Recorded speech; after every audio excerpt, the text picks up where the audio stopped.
많은 분들께서 건강관리를 하면서 영양제 하나씩은 관심을 갖고 구매하고 계실 겁니다. 그런데 구체적으로 무엇을 먹는 게 좋은지 또는 내가 먹고 있는 게 과연 괜찮은지에 대해서 불안하거나 막막해 하시는 분이 많을 거예요. 세계적인 장수 전문가 피터 아띠아가 출연한 해외 인터뷰 영상 15편을 보고 정리하면서 그가 추천하거나 먹고 있는 영양제가 무엇인지를 알 수 있었습니다. 오늘 영상에서는 그가 전하는 건강습관 가이드와 함께 피터 아띠아가 먹고 있는 영양제에 대해서도 소개해보겠습니다. 피터 아띠아는 캐나다 출신의 의사로 장수의학의 권위자이자 노화와 만성질환의 전문가입니다. 그는 퀸즈 대학교에서 기계공학과 응용수학을 전공했고요. 스탠퍼드 대학교 의과대학에서 의학 박사학위를 받았습니다. 그는 웹사이트 peteratiaand.com과 유튜브 채널을 통해서 영양, 운동, 장수 관련 주제에서 중요한 인사이트와 다양한 전문가들의 인터뷰를 전하고 있습니다. 구독, 좋아요, 알람 설정을 눌러주시면 더 좋은 콘텐츠를 만드는데 큰 도움이 됩니다. 아래 버튼을 한번 눌러주세요. 지금부터 시작하겠습니다. 저는 건강에 사는 방법을 전하는 크리에이터 최겸입니다.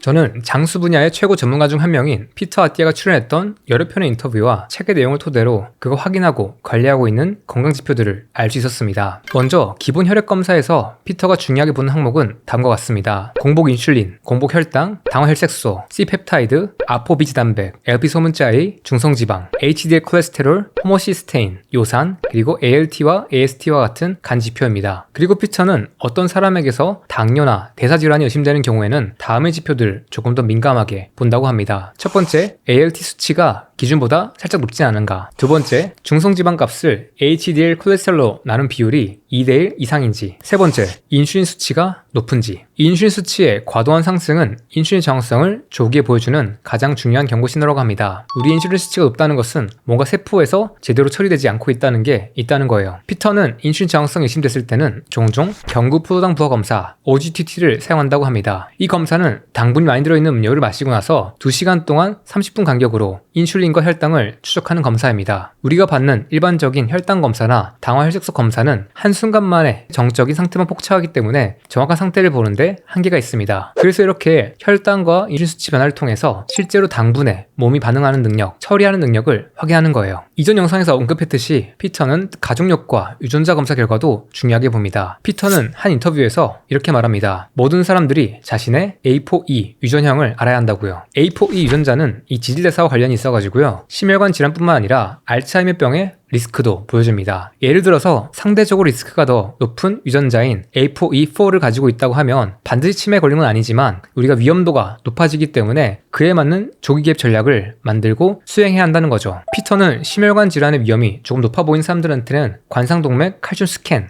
심장 CT 또는 전신 MRI 중 적절한 것을 검사한다고 합니다. 이것도 제가 오랫동안 강조해오던 것과 같은 내용인데요. 심혈관 질환의 위험을 단순히 혈액 속에 있는 물질만 보고 상황을 짐작하는 게 아니라 이 조직의 상태를 눈으로 영상이나 사진으로 보면서 문제 상황을 더욱더 정확하게 파악하는 게 중요하다는 거예요. 이런 검사들을 불필요하게 자주 할 필요는 없겠지만 현재 심혈관 건강 문제가 의심되거나 나이가 많으신 분들은 한 번쯤은 이것들을 꼭 확인해 볼 필요가 있다고 강조합니다. 피터가 중요하게 생각하는 또 하나는 덱사 스캔입니다. 덱사 스캔은 이중에너지 X선 흡수 계측법입니다. 이걸 통해서 우리는 다음 요소들을 정확하게 파악할 수 있습니다. 좌우 고관절과 척추의 골밀도, 총 체지방량, 내장 지방량, 총 근육량 이런 것들은 근감소증, 골감소증, 내장 지방 축적 여부 등을 확인하는데 매우 유용합니다.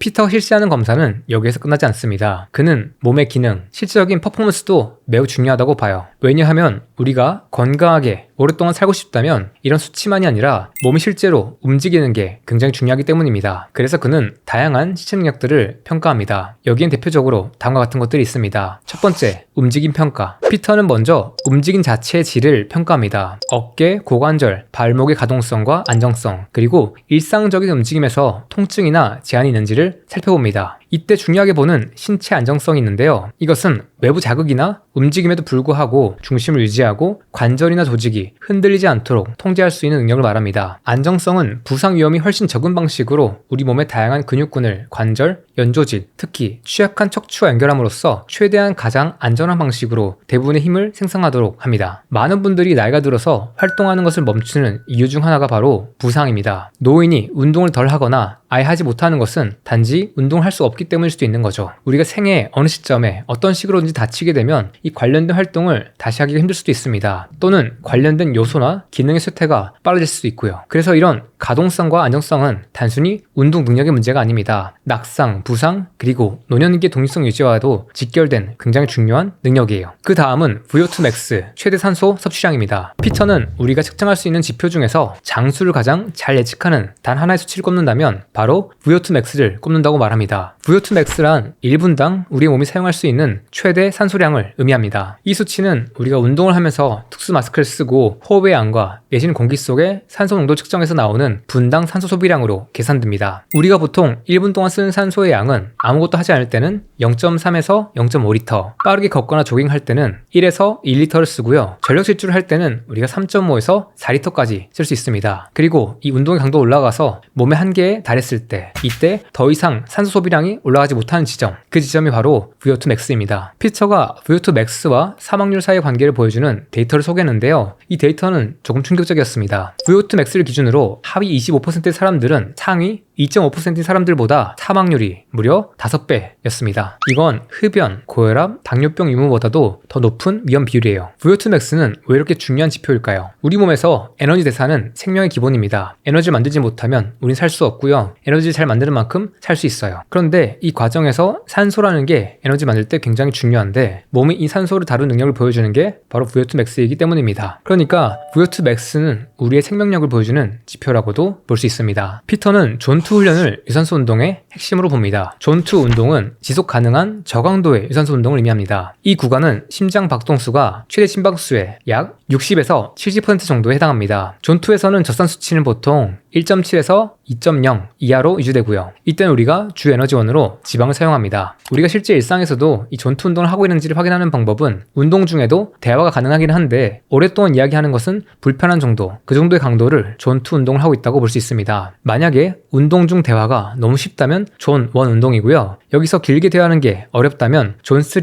이상의 구간에 있다고 볼 수 있겠죠. 존2 운동은 미토콘드리아의 건강, 인슐린 민감도 개선 또는 대사 유연성을 높이는데 굉장히 효과적입니다. 이렇게 존2 운동이 대사 건강에 중요한 이유를 살펴보겠습니다. 첫 번째, 지방을 에너지원으로 더 많이 쓸 수 있게 만들어요. 존2 운동은 지방 산화를 극대화하는 구간이기도 합니다. 우리가 탄수화물 대신에 지방으로 주로 태우게 만들어주는 상태인 거죠. 그래서 우리가 존2 운동을 자주 할수록 체지방을 잘 태우는 몸이 됩니다. 둘째, 젖산이 거의 쌓이지 않습니다. 이 존2 구간에서는 몸에서 산소가 충분히 공급되기 때문에 젖산이 쌓이지 않고 근육의 피로가 덜 생깁니다. 그래서 운동을 오랫동안 지속할 수 있고 부담을 덜 받을 수 있습니다. 셋째, 미토콘드리아가 늘어납니다. 존투 운동을 반복하면 우리 세포 속 미토콘드리아, 즉 에너지 공장이 점점 많아집니다. 그 말은 우리가 에너지를 더 많이 만들고 쓸 수 있는 몸으로 바뀐다는 거예요. 넷째, 인슐린 감수성이 높아집니다. 존투 운동을 할수록 우리 몸은 포도당을 더 잘 처리할 수 있게 됩니다. 그래서 당뇨병이나 대사질환에 존투 운동이 매우 효과적인 겁니다. 다섯 번째, 대사 유연성이 좋아집니다. 존투는 지방과 당분을 상황에 따라서 유연하게 쓸 수 있는 능력을 키워줍니다. 이것은 단순히 운동 능력을 넘어서 노화, 저항성이나 건강 수명에 있어서 굉장히 중요한 요소입니다. 정리하자면 존투 운동은 단순한 유산소 운동이 아니라 우리 몸을 대사적으로 유능한 상태로 바꿔주는 훈련이라고 볼 수 있는 거죠. 자, 우리가 이렇게 존투 운동이 좋다는 건 알겠습니다. 그렇다면 존투 운동은 어떻게, 얼마나, 자주, 얼마나 오래 해야 될까요? 피터 아티아는 이 질문에 대해서 아주 구체적인 가이드를 제시합니다. 운동 빈도. 존투 운동의 운동 빈도는 일주일에 최소 4에서 6회를 하는 것을 추천합니다. 즉 거의 매일 하는 게 좋다는 거죠. 1회 운동 시간은 최소 40분에서 60분 이상 하는 것을 추천합니다. 왜냐하면 이걸 너무 짧게 끝내고 나면 미토콘드리아에 자극이 충분하지 않을 수 있다고 해요. 그리고 피터는 일주일에 총 180분에서 300분 이상, 그러니까 3시간에서 5시간 이상을 존투 운동에서 하는 게 좋다고 추천합니다. 운동 형태는 꼭 달리기일 필요는 없고요. 오히려 각자가 지속 가능한 운동을 선택하는 게 좋다고 합니다. 예를 들면 빠르게 걷기, 실내 자전거, 야외 자전거 타기, 또는 로잉머신 또는 러닝머신 같은 게 있겠죠. 이 중에서 어떤 운동이든 간에 자신의 심박수를 존2 유지할 수 있다면 어떤 것도 괜찮다고 말합니다. 다음은 근력입니다. 피터는 그 중에서도 악력이 신체 전반적인 근력을 보여주는 매우 좋은 지표라고 합니다. 우리 손의 힘은 단순히 팔 힘이 아니라 상체 전체의 근육의 연결성과 견갑골의 안정성을 포함하기 때문입니다. 피터는 악력을 체크할 때 악력 키보드 테스트보다는 우리가 대등 테스트, 그러니까 철봉에 매달리는 시간을 측정해서 확인하는 것을 추천한다고 합니다. 이렇게 철봉에 매달렸을 때 40대 남성은 최소 2분, 여성은 최소 90초 이상 매달릴 수 있을 때까지 훈련하는 것을 권장합니다. 만약 40세가 지나고 났을 때는 10년마다 목표가 조금 더 낮을 수도 있겠죠. 자, 그럼 우리가 악력은 어떻게 올릴 수 있을까요? 피터는 악력 훈련을 위해서는 파머 스케일이라는 운동을 추천합니다. 이것은 중량 있는 무언가를 들고 걷는 것을 의미합니다. 여성은 자신의 체중의 75% 정도의 무게를 양손에 들고 1분을 걷고요. 남성분들은 자신의 체중과 같은 무게를 양손에 들고 1분을 걷는 겁니다. 이를 통해서 우리가 훈련을 하는 건데요. 다만 처음에는 무게를 이렇게 무겁게 하는 게 부담스러울 수 있으니까 자신의 체중의 절반부터 시작해서 조금씩 세트 수를 늘리거나 무게를 늘리는 것을 추천하고 있습니다. 그리고 피터는 한 인터뷰에서 심혈관 회복력, 이것도 매우 중요하다고 얘기했습니다. 이 수치는 VO2 맥스 테스트를 하고 나서 1분 동안 이 심박수가 얼마나 빠르게 떨어지는지를 측정해서 심혈관의 회복력을 보는 겁니다. 이 수치를 확인하면 자율신경계의 균형, 그러니까 교감신경과 부교감신경의 균형 상태를 볼 수 있습니다. 이 수치 회복이 빠를수록 장수와 관련된 예후도 좋다고 해요. 반대로 격렬한 운동 후에도 심박수가 충분히 빠르게 회복되지 않는다면 그건 자율신경계 균형이 떨어진다는 것을 보여주기도 합니다. 이 심박수 회복력에 있어서 우리가 원하는 이상적인 수치는 VO2 맥스 테스트를 하고 나서 운동을 멈추고 1분 안에 심박수가 30회 이상 떨어져 있는 것입니다. 정말 건강하고 훈련을 많이 하신 분들은 1분 만에 40에서 50회 이상 떨어지기도 한다고 합니다. 참고로 VO2 맥스 테스트는 자신의 유산소 능력의 한계를 찍는 정도의 엄청 고강도 운동이기 때문에 일상에서 이걸 확인하는 것은 쉽지 않습니다. 그래서 각자 유산소 운동을 할 때 더 이상 달리기 힘들 정도만큼 마지막에 숨이 가쁘게 운동을 한 다음에 멈춰서 심박수가 어떻게 떨어지는지를 1분 동안 확인해 보시면 될 것 같아요. 그리고 시간이 갈수록 이 수치가 좋아지는지 확인한다면 나의 심혈관 회복력이나 자율신경계 균형이 조금씩 좋아지고 있다는 것을 간접적으로 확인할 수 있을 겁니다. 이렇게 우리는 피터 아띠아가 사람들에게서 중요하게 확인하는 건강 지표들에 대해서 살펴봤습니다. 그런데 우리가 이런 지표들보다 중요한 것은 우리가 일상에서 무엇을 하느냐일 겁니다. 피터는 건강한 장수를 위해서 총 5가지 영역을 크게 다뤄야 한다고 생각합니다. 운동, 영양, 수면, 정서건강, 그리고 분자입니다. 여기서 가장 먼저 운동에 대해서 다뤄보겠습니다. 피터는 우리가 운동을 통해서 길러야 하는 4가지 신체 능력이 있다고 합니다. 첫 번째는 근력, 두 번째는 존투, 유산소 운동, 세 번째는 VO2 맥스, 네 번째는 안정성입니다. 이 능력들이 왜 중요한지에 대해서는 앞서 다룬 바 있습니다. 우리가 일상에서 어떤 움직임들을 구체적으로 훈련할지에 대해서 피터가 제시한 내용이 굉장히 신선하고 중요합니다. 이것들을 한번 다뤄보겠습니다. 첫 번째는 앞에서 정리했던 안정성 훈련입니다. 여기에서 재미있는 것은 피터가 자신이 과거에 저질렀던 실수처럼 매번 헬스장에 가서 몸을 불살리려는 마인드를 버리라고 하는 것입니다. 즉, 매일 가장 무거운 하중으로 가장 많은 횟수로 힘들게 모든 것들을 돌아가면서 한다는 강박관념에서 벗어나라고 말해요. 우리의 몸에서 안정성이 부족한 상태에서 그렇게 자신을 밀어붙이다 보면은 부상으로 이어질 수밖에 없다고 경고합니다. 대신에 우리는 우리의 몸이 원래 설계된 대로 작동하고 부상 위험을 줄일 수 있는 방식으로 안전하고 이상적인 움직임 패턴을 찾고 이것들을 올바르게 하는 방향으로 초점을 맞추는 게 건강하다고 말해요. 이를 위해서는 호흡 훈련, 발 훈련, 척추, 어깨, 손 훈련들을 제안합니다. 자세한 내용들은 질병 해방 책에서 참고하시면 좋을 것 같고요. 유튜브와 같은 곳에서 몸의 안정성에 대한 훈련들 또는 기능성에 대한 훈련들을 추가로 검색해 보시고 하시면 좋을 것 같습니다. 그리고 일상에서는 기능성 운동을 전문으로 하시는 트레이너분들이나 필라테스 전문가분들한테 수업을 받는 것도 좋을 것 같아요.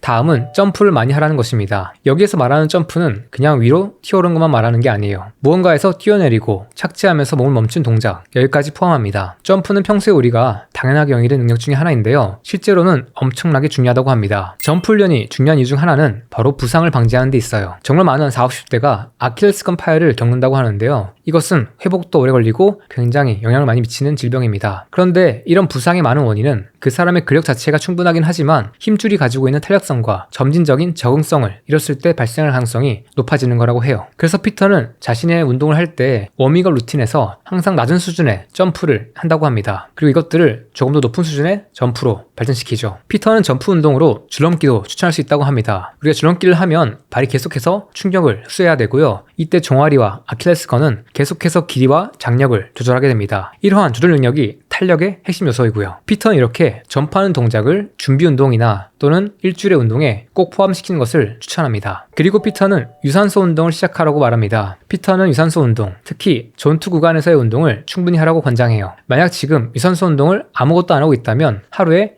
1.6km 정도를 걷는 것부터 시작해가지고 일주일에 3번 또는 30분씩 걷는 것을 시작할 수 있을 것 같아요. 이걸 어느 정도 반복하다 보면 운동 강도가 너무 부족하다고 느껴질 때가 있습니다. 그때부터 효과를 조금 더 보고 싶다면 우리가 일주일에 총 3시간 정도 유산소 운동을 할 수 있도록 운동량을 늘릴 수도 있겠죠. 우리가 3번에 걸쳐서 60분씩 할 수도 있고요. 또는 45분씩 4번 하는 조합으로 할 수도 있을 겁니다. 그리고 피터는 VO2 max 값을 늘리기 위한 운동을 하는 것도 중요하게 제안합니다. 이것을 가장 효율적으로 훈련하려면 3분에서 8분 사이의 인터벌 운동이 가장 좋다고 합니다. 인터벌 운동은 강한 강도의 운동과 휴식을 번갈아 가면서 하는 운동입니다. 피터는 이 운동 시간과 회복 시간, 이거 사이의 비율을 1대1의 비율로 만드는 것을 추천해요. 예를 들어서 숨가쁜 운동을 5분 동안 한 다음에 쉬는 시간을 5분 동안 가지는 것처럼요.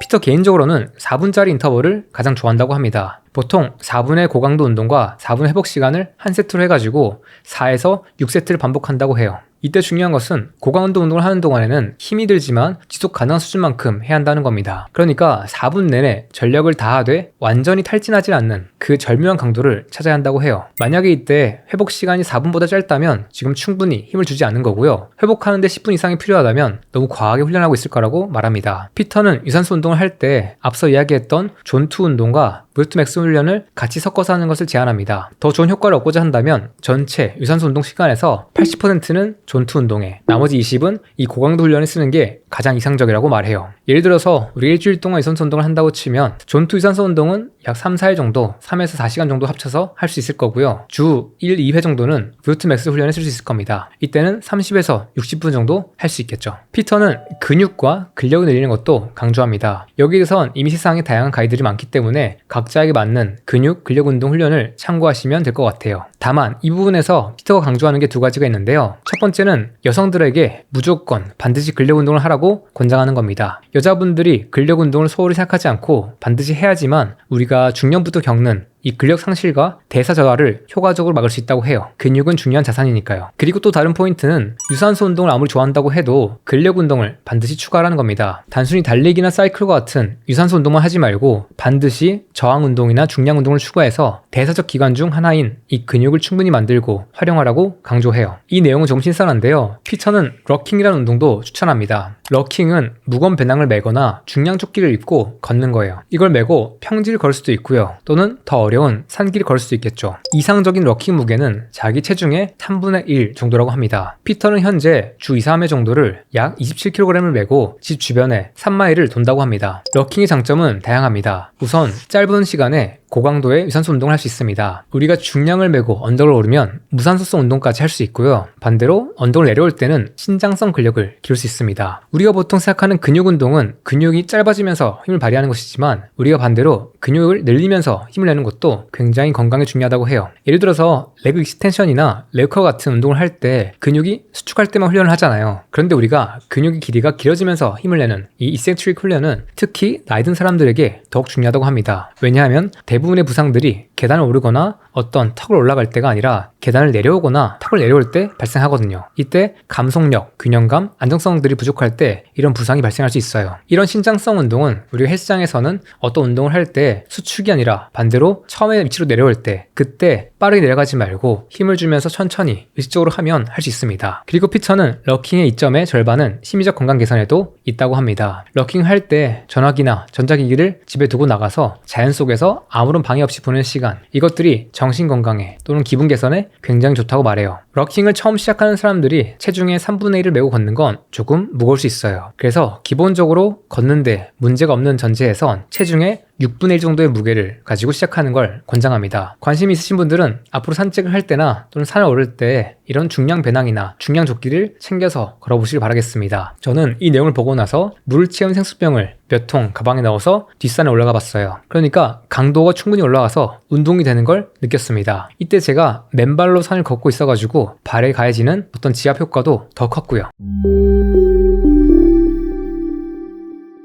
이제부터는 영양에 대해서 이야기해 볼게요. 사실 이 부분은 의외로 내용이 좀 부실한데요. 피터는 사실 영양에 대한 지식이 많습니다. 그리고 자신의 블로그에서 여기에 대해서 많은 콘텐츠를 제작한 바 있어요. 하지만 현재는 다소 중립적이거나 모호한 입장을 취하는 편입니다. 이 책에서도 어떤 특정한 영양 가이드를 구체적으로 제시하기보다는 현재 영양 연구들의 한계에 대해서 지적하는 데 조금 더 집중한 느낌이 있습니다. 결국 피터가 강조하는 핵심은 자신의 몸에 맞는 식단을 하는 게 중요하다는 거예요. 어떤 분에겐 이게 조금 심심하게 느낄 수도 있을 것 같습니다. 그래도 제가 책에서 다룬 내용이나 인터뷰에서 한 말 중에서 영양과 관련해서 중요한 것들, 기억나는 것들을 몇 가지 정리해 보겠습니다. 첫 번째는 단백질을 많이 먹으라입니다. 피터는 우리가 대사 건강 유지를 위해서 또는 근력과 근육 유지를 위해서 단백질 충분히 먹는 것을 강조하는 입장입니다. 현재 미국에서 RDA로 추천되고 있는 단백질 섭취량은 체중당 0.8g입니다. 그러니까 60kg인 분이 있다면 약 48g을 하루 동안 먹으라는 거죠. 근데 피터는 이거에 2배에서 3배까지는 목표로 하라고 합니다. 왜냐하면 피터가 이렇게 단백질 섭취를 늘려고 하는 이유는 50대 이전이 우리가 근육량을 늘릴 수 있는 절호의 시기인데 그 시기에 가능한 한 많은 근육을 저장하는 게 중요하다고 보기 때문입니다. 50대부터는 사실 근속실을 막는 싸움이기 때문에 그 전에 많이 저장하라는 거예요. 그래서 피터는 자신의 체중을 기준으로 하루에 1에서 2, 3배 정도 되는 양의 단백질을 먹으라고 합니다. 체중이 60kg이라면 하루에 60g에서 120g, 많게는 180g까지 먹으라는 거죠. 그리고 피터는 이 단백질을 하루에 여러 번에 걸쳐서 나눠서 먹는 것을 추천합니다. 이것은 어디까지나 근단백질 합성에 효율적이기 때문에 추천하는 건데요. 만약에 지금 근성장을 원하는 남성분이 있다면 운동을 하면서 하루에 단백질을 200g 섭취하고 있을 때 하루에 4번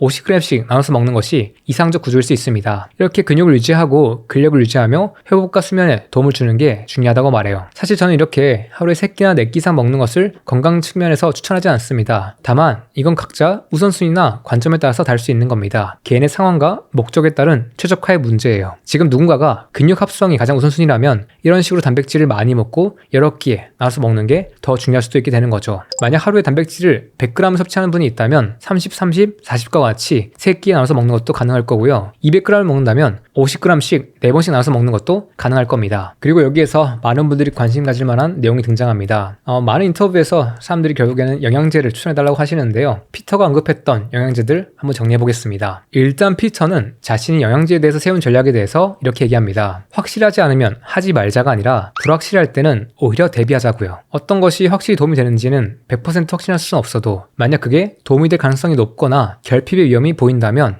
이것들을 먹어서 대비하자는 거죠. 이런 관점으로 한번 이런 것들을 봐주시면 좋을 것 같습니다. 피터가 대부분의 사람들에게 가장 먼저 권하는 보충제는 의외로 마그네슘이라고 합니다. 근데 마그네슘은 종류가 정말 다양해요. 피터는 이것들을 각자의 목적에 따라서 선택을 바꿔야 한다고 말합니다. 예를 들어서 근육 경련을 예방하거나 심장 리듬을 안정화시키고 싶다면 슬로우 맥을, 장 기능이나 배변을 개선시키고 싶다면 산화 마그네슘을, 뇌 기능이나 수면의 질을 개선하고 싶다면 마그네슘 트레오네이트를 강조한다고 합니다. 피터는 하루에 총 1g을 목표로 3종류 이상을 조합해서 복용한다고 합니다. 마그네슘에 대해서는 내용이 복잡하기 때문에 피터가 이거를 한 팟캐스트 전체에서 다룬 적이 있습니다. 관심 있는 분들은 이것들을 찾아서 보시기 추천드리겠습니다. 그리고 피터는 크레아틴도 강력하게 추천한다고 합니다. 이건 단순히 운동 기능 향상을 떠나서 인지 기능에도 도움이 되어서 추천하는 면이 있다고 합니다. 피터는 크레아틴 모노하이드레이트를 매일 5g을 복용하고요. 보통 이거를 운동 중에 물과 전해질을 섞어서 마신다고 합니다. 섭취량은 체중에 따라 조절할 수 있긴 하지만 대부분의 사람들의 경우에는 5g이면 하루에 충분하다고 하고요. 그 이상은 불필요하다고 얘기합니다. 근데 혹시나 이것들을 먹었을 때 위장에서 불편함이 있다면 용량을 줄이거나 또는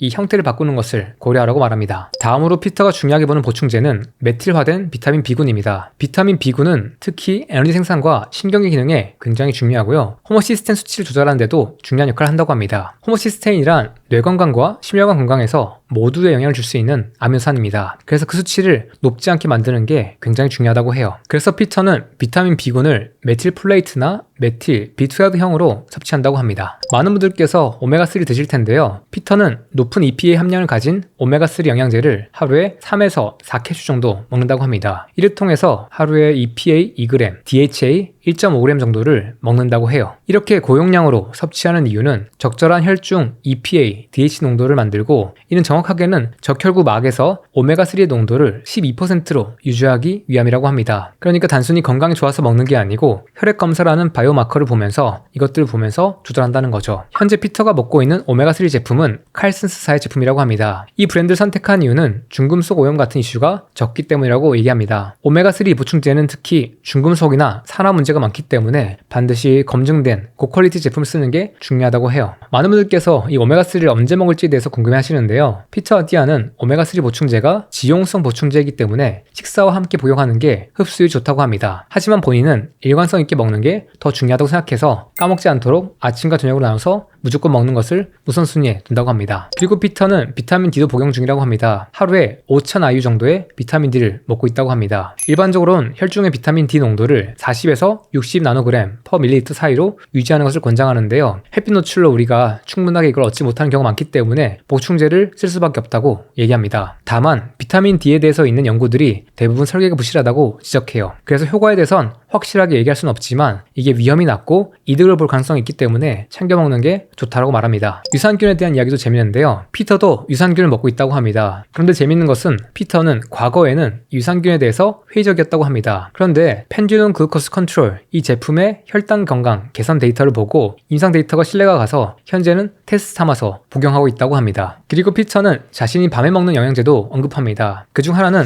아슈와간다인데요. 솔가사의 제품을 600mg씩 먹는다고 합니다. 이건 예전에 안 먹었었는데 최근부터 먹기 시작했다고 해요. 또 다른 하나는 그아신 2g입니다. 이것은 스톤 리서치의 제품을 먹는 것으로 보입니다. 그리고 마지막으로 밤에 먹는 영양제는 앞서 언급했던 마그네슘 L, 트레오네이트입니다.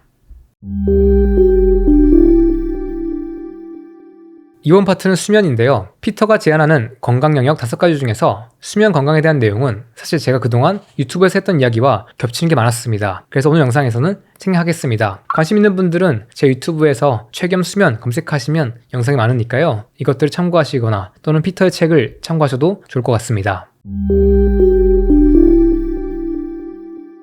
다음 파트는 정서 건강입니다. 피터는 질병 해방의 후반에서 자신의 부끄러운 모습에 대해서 고백합니다. 사실 건강 전문가이지만 정신적으로 또는 정서 건강의 입장에서 자신이 무너지고 못났던 시기가 있다고 얘기하고요. 그것으로부터 회복하는 여정을 어떻게 나왔는지에 대해서 솔직하게 고백합니다. 피터는 책에서 이렇게 말합니다. 당신이 아무리 건강하고 장수를 해도 그 시간이 불행하다면 아무 소용이 없다. 이렇게 이제는 정서 건강에 대해서 중요하게 보게 된 피터는 삶의 질을 구성하는 3가지 핵심 요소 중 3번째가 감정적 건강이라고 지적합니다. 피터는 감정적 건강이 장수와 삶의 질에 2가지 방식으로 영향을 준다고 말합니다. 첫 번째는 정신적 고통으로 나타납니다. 만약 어떤 사람의 관계가 파탄나 있고 배우자와 사이가 나쁘고 자식과 소통이 안 되는 상황이라면 그 사람은 아무리 건강하게 오래 살아도 지옥 같은 삶일 수 있습니다. 그건 단순히 건강 수명만의 문제가 아니라 삶의 질과 크게 연결되는 문제입니다. 그리고 2번째는 간접적 영향인데요. 감정적으로 불안정한 사람은 운동, 수면, 식단 같은 기본적인 건강 습관을 유지하기가 어렵다고 말합니다. 아마 많은 분들께서 이를 공감하고 있을 거예요. 피터도 실제로 진료하는 환자들 중에서 이런 경우를 많이 본다고 합니다. 그 환자분들은 자신이 무엇을 해야 되는지는 잘 알고 있지만 스트레스, 관계 갈등, 또는 자존감 문제 등 이런 감정적 문제 때문에 건강 습관을 실행하지 못하거나 하다가 무너진다고 말해요. 피터는 누군가가 자신의 감정 건강을 살피기 위해선 다음의 질문들을 할 것을 제안합니다. 나는 얼마나 기쁨을 느끼며 살고 있는가? 얼마나 즉흥성과 여유가 있는가? 내 삶에는 의미나 목적, 소속감이 있는가? 타인과의 관계는 어떠한가? 나는 나를 조절하는 능력이 충분히 있는가? 스트레스에 대한 나의 내성은 어떤가? 피터는 이런 것들을 돌보는 것이 건강한 장수에서 매우 중요하다고 전합니다. 그리고 만약 필요하다면 상담사나 적절한 치유 기법들을 통해서 이것들을 맞서고 다룰 것을 제안하고요. 피터가 언급한 5가지의 건강 관리 영역 중 마지막은 분자와 관련된 건강 개입입니다. 이건 약물이나 어떤 물질과 같이 외부적 요소를 통해서 우리의 건강을 다루는 것을 말해요. 피터는 책에서 라파마이신이나 메트포르민과 같이 이 장수에 기여할 가능성이 높아 보이는 물질에 대한 인사이트를 전합니다. 그런데 이런 것들을 중요하게 다루기보다는 장수 영역에서 이런 것들이 다뤄주고 있다 정도를 소개합니다. 사실 많은 분들께서 이런 분자적 요소로 건강을 개선하는데 관심이 많다는 것을 압니다. 하지만 장수 전문가인 피터도 우리가 질병들이 찾아오는 것을 막고 건강하게 오래 살기 위해서 중요하게 해야 되는 것은 앞서 다뤘던 운동, 영양, 수면, 그리고 감정 건강 여기에서의 노력이라는 것을 간접적으로 보여주고 있습니다. 제가 피터 아띠아에 대해서 공부하고 정리한 내용은 여기까지입니다. 저는 지난 영상과 이번 영상을 통해서 피터 아띠아의 책과 그가 출연한 외부 인터뷰 15편 정도의 내용에 담긴 중요한 내용들을 다뤘습니다. 이 정보들을 이해하고 나니까 어떠신가요? 어떤 분들은 지금 이 전체 어떤 건강과 관련된 그림이 조금 더 명확하게 이해될 수도 있을 것이고요. 앞으로 무엇을 할지 알게 되어서 조금 설레는 분들도 있을 것 같습니다. 근데 어떤 분들은 또 우리가 너무 많은 것들을 해야 될 것 같아서 오히려 부담감이나 압박감을 느끼기도 할 것 같아요. 이건 어디까지나 장수 전문가이자 학자이자 의사인 한 사람이 이 장수라는 학문에 있어서 우리가 어떤 것을 볼 수 있는지에 대해서 지도를 펼친 것으로 봐야 한다는 겁니다. 우리가 어떤 지도가 앞에 있다고 해서 그 지도에 있는 모든 것들을 갈 필요는 없으니까요. 이 모든 것들을 완벽하게 하면서 사는 것은 역설적으로 건강하지 않을 수도 있습니다. 장수에 오히려 불리할 수도 있어요. 하지만 이 지도를 마음속에 품으시고요. 자신이 원하는 곳들을 하나씩 가보시는 것은 충분히 좋을 것 같습니다. 이것들을 통해서 여러분들의 삶을 더 건강하고 즐겁게 살 수 있게 도움을 충분히 받으면 되겠지요. 참고로 장수 전문가인 피터 아띠아는 지금 50대입니다. 그런데 지금 그가 알고 있는 것 중에서 대부분의 것들은 그도 오랫동안 못해왔던 것들이에요. 그조차도 최근 10년 사이에 이것들을 이해하고 삶에 통합하고 있습니다. 그런데 지금 이 영상을 보시는 분들 중에서 20대에서 40대가 있다면 정말 운이 좋은 겁니다. 우리에게는 시간과 기회가 정말 많으니까요. 우리 이제 살아가면서 이런 것들을 하나씩 해볼 수 있는 시간이 충분히 있습니다. 그리고 혹시나 나이가 조금 더 있는 분들이라면 많은 사람들이 대부분 모르고 살다가 갔을 정보들을 지금이라도 알게 된 거에 대해서 감사할 수도 있겠죠. 그리고 그 중에서도 지금 할 수 있는 것들을 꼭 해보셨으면 좋겠습니다. 할수록 무조건 좋아질 거라고 믿어봐 주세요. 이것들을 하나씩 차근차근 몸이 할 수 있는 만큼 해나가는 거죠. 너무 늦은 때는 없습니다. 피터의 책에서는 100살이 넘어서 운동 기록을 높이기 위해서 체계적으로 훈련한 할아버지 이야기도 나옵니다. 끝날 때까지 끝난 게 아닙니다. 이 말이 진리예요. 오늘 영상의 내용이 도움이 되었다면 구독과 좋아요, 알람 설정 꼭 눌러주세요. 그리고 이번 영상에서 도움이 된 내용이 있다면 또는 궁금한 게 있다면 댓글로 남겨주세요. 이것들 참고해서 이후 영상을 만드는데 중요하게 쓰겠습니다. 참고로 제가 유튜브에서 어떤 전문가들 인터뷰하고 이런 자료를 만드는 데는 굉장히 큰 시간과 에너지 그리고 비용이 됩니다. 예를 들어서 전문가 인터뷰 한 명의 인터뷰를 할 때는 보통 1000만원 정도의 비용이 들어요. 그래서 저희는 외부에서 광고를 받지 않고 그래서 자유롭게 콘텐츠를 만들고 있습니다. 이것들은 모두 겸엑스 라이프샵이라고 하는 저희가 같이 운영하고 있는 이 쇼핑몰에서 나오는 수익을 통해서 가능합니다. 여기에 가시면 우리가 식단을 하는데 필요한 것들 또는 숙면을 하는데 필요한 것들이 있습니다. 대표적으로는 어떤 토마토 소스, 지중식 샐러드, 카레 같은 것들이 있고요. 또띠아도 있습니다. 그리고 우리 숙면에 도움이 되는 블라지 차단 안경, 블라차도 있고요. 혹시나 이 중에서 궁금하신 제품이 있다면 구매해주세요. 그렇다면 여러분들께서는 도움을 받으시고 동시에 그 수익을 통해서 저희는 더 좋은 콘텐츠 만드는데 귀하게 쓸 수 있습니다. 좋은 콘텐츠로 세상을 건강하게 만듭니다. 여기까지 최애 겸했습니다. 감사합니다.